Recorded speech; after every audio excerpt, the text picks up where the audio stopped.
Jeg ved ikke, om I kan høre det, men herinde i kirken er der sådan en rumklang.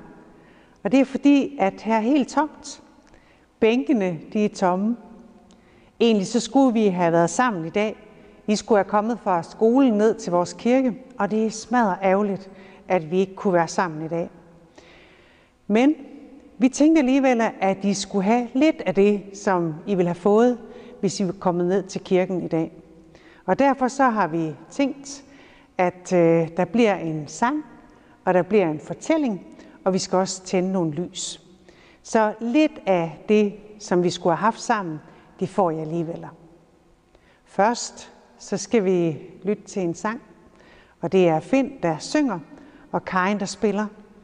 Og det er en sang, der handler om stjerner, de stjerner, som var julenat.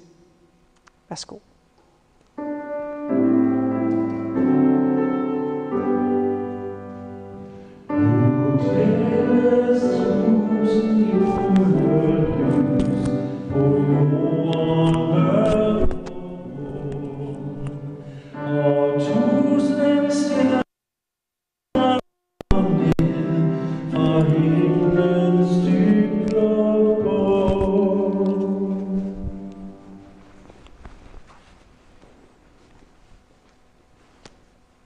Jeg tænker, I måske også har brugt den lidt i år.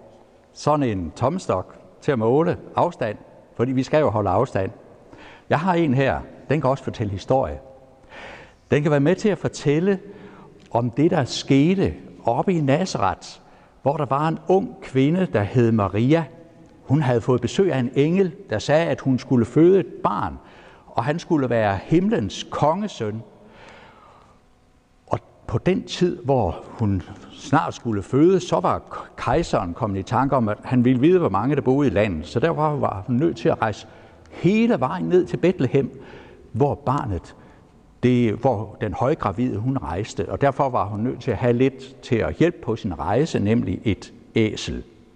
Og dengang de nåede frem til Bethlehem, så var der jo mange andre, der også havde været ude på den her lange rejse. Så de bankede på, først ved et hus, og så ved et andet hus, og et tredje hus, og alle steder så rystede de bare på hovedet og sagde, vi har bare ikke plads til jer.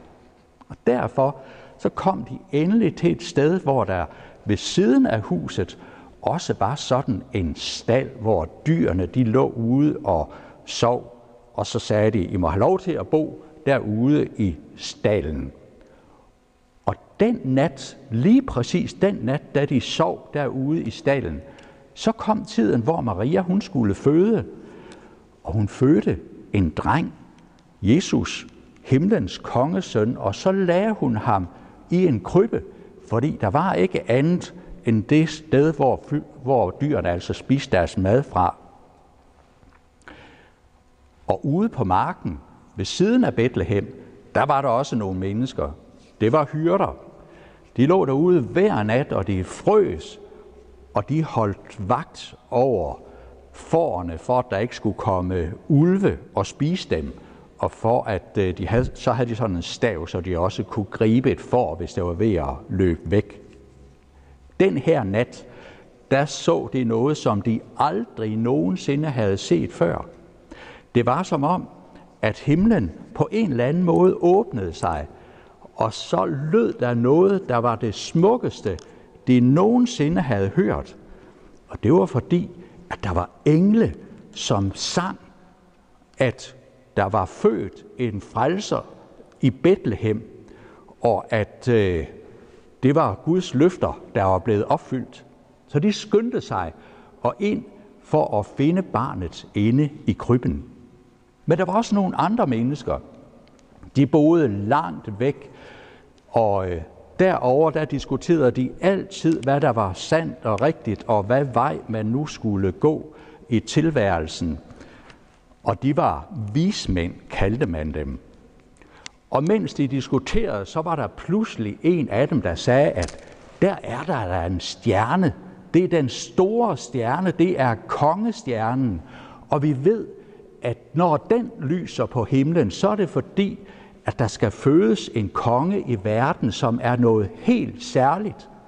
Og derfor blev de straks enige om, at de ville gå ud og lede efter der, hvor stjernen var, for at finde denne konge, som de vidste hørte til under stjernen, og han havde nok en lidt finere krone end den her. Og de rejste i mange dage, og først så kom de hen til Herodes, og han kendte nu ikke noget til, at der skulle fødes en konge, en søn hos ham, så de måtte rejse videre, og til sidst så kom de til Betlehem, og derinde i stallen, der fandt de denne konge, som skulle fødes, og så knælede de ned, og så tilbad de ham, og så havde de guld og røgelse og myrer med, og derfra vidste de, at denne konge skulle være en helt anderledes konge, end en, der bare regerede med hele sin magt. Det skulle være en konge, som elsker alle mennesker, og som er kommet til verden for at vise Guds kærlighed til alle mennesker. Og fordi den kærlighed er kommet, kan vi holde jul i glæde med hinanden.